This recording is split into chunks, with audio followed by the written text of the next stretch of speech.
चले आओ मेरे श्याम रे, अखियां मेरी तरस गई।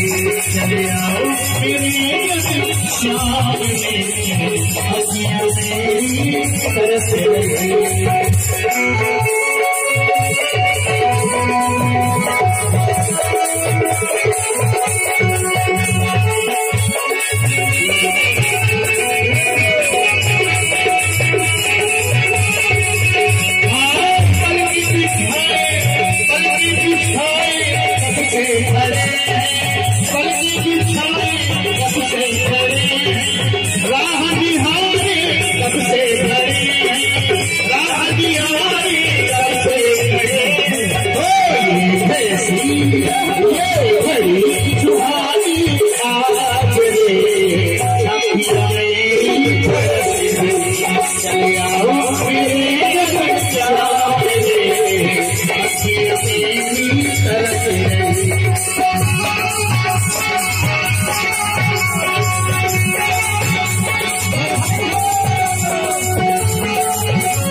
ऐसे नहीं एक बार सब लोग हाथ ऊपर करें और ठाकुर जी के ताली बजाएं। चले आओ मेरे श्याम रे,